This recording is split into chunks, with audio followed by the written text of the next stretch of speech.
Good evening दोस्तों, जय सिया राम, जय श्री कृष्ण। दोस्तों आप सभी का स्वागत है हमारे यूट्यूब चैनल और फेसबुक पेज पर, और साथ ही स्वागत है Sadashiv solar India private limited, जो कि आपकी सेवा में सदैव तत्पर रहते हैं। तो दोस्तों आज हम आपको बताने वाले हैं प्रधानमंत्री सूर्य घर योजना के अंतर्गत जो सोलर लग रहे हैं, उसमें जो गवर्नमेंट लोन कर रही है, उसमें आपको कौन कौन से पेपर चाहिए ताकि आप बैंक में जाएं और आपको बिल्कुल भी परेशानी ना हो, स्मूथली आपका काम हो जाए और आपको जो लोन है वो पास हो जाए और आपको वेंडर पर चला जाए और आपका वेंडर आपका काम आसानी से कर दे।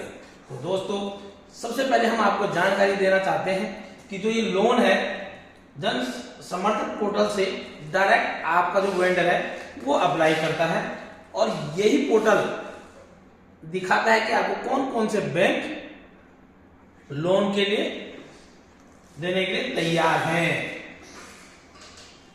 तो दोस्तों इसमें सबसे पहले आपको बैंक में जाने से पहले या बैंक में जाने के बाद आपको एक 100 रुपए का और कुछ बैंक में 100 रुपए और कुछ बैंक में 10 रुपए का एक स्टाम्प पेपर आपको लेके जाना पड़ता है। और सबसे महत्वपूर्ण चीज है दोस्तों, आपकी जो सिविल है, स्कोर है, सिविल का जो स्कोर है वो 680 से ऊपर होगा तभी कोई बैंक आपका लोन करेगा। अगर आपका सिविल स्कोर 680 से नीचे है तो कोई भी बैंक आपको लोन देने के लिए आसानी से तैयार नहीं होगा, क्योंकि बहुत समस्या मार्केट में आ रही है।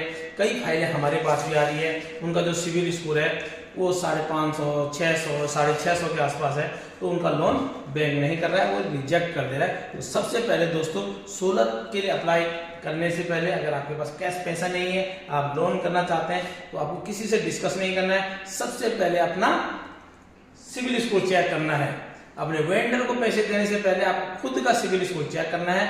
अगर दोस्तों आपका सिविल स्कोर खराब है तो वेंडर को आपको एडवांस बिल्कुल भी नहीं देना है, क्योंकि वो पैसा आपका काफी टाइम के लिए वेंडर के पास रह सकता है, आसानी से वापस नहीं करेगा। तो दोस्तों आपको ध्यान रखना है कि आपका सिविल स्कोर अगर 680 से ऊपर है तभी आपको वेंडर को पेपर देने हैं, तभी सोलर के लिए अप्लाई करना है। दूसरी बात दोस्तों, बैंक में जब आप जाएंगे तो साथ में अपनी 2 पासपोर्ट साइज फोटो ले जाना भी अनिवार्य है। और तीसरा, अगर आपका 4 किलोवाट से ऊपर आप अप्लाई कर रहे हैं, यानी 4 किलोवाट, 5 किलोवाट, 6 किलोवाट अप्लाई करने वाले हैं, तो आपके ITR ले आना बहुत ही जरूरी है। अगर आप ITR फाइल करते हैं तो आपने ITR ले जाना है। अगर जिस भाई के पास ITR नहीं है, कोई पेंशनर है, किसी की सैलरी आती है, ITR नहीं है, तो आपका बैंक आपको फॉर्म 16 देगा 3 साल का।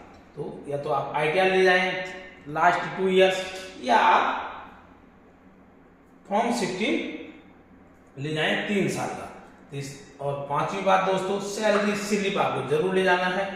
अपने बैंक में पिछली 3 सैलरी स्लिप या 6 मंथ की सैलरी स्लिप या 2 मंथ की सैलरी स्लिप जो भी आपके पास है, आपको बैंक में ले जाना बहुत ही जरूरी है। और चौथी बात दोस्तों, अगर कुछ हमारे सीनियर सिटीजन हैं जो रिटायर हो चुके हैं, जिन्हें भारत गवर्नमेंट की तरफ से पेंशन मिलती है, तो वो अपनी पेंशन की स्लिप ले जाना बिल्कुल भी ना भूलें। और छठी बात है दोस्तों, आपको आधार, पैन और बैंक पासबुक भी साथ में ले जाना है, नहीं तो बैंक वहां पर आपसे कुछ भी डॉक्यूमेंट मांग सकता है।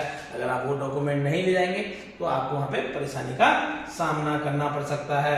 और 7वां और लास्ट बात दोस्तों, मेल ID। अगर आपके अकाउंट से आपकी मेल ID नहीं जुड़ी हुई है तो उस परिस्थिति में भी आपका बैंक लोन नहीं करता है।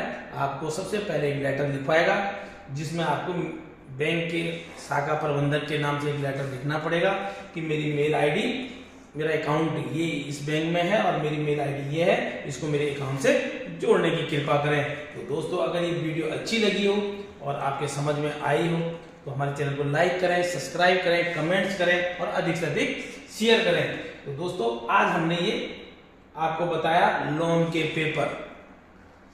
अब कल हम आपको बताएंगे कि लोन पेपर करने के बाद, पूरा प्रोसेस कंप्लीट करने के बाद किस तरीके से आपको वेंडर को पेमेंट जाती है, किस तरीके से आपको पेमेंट रिलीज करवानी है, किस तरीके से अपना सोलर का प्लान लगवाना है। तो दोस्तों बने रहें हमारे वीडियो के साथ। जय सिया राम, जय श्री कृष्ण।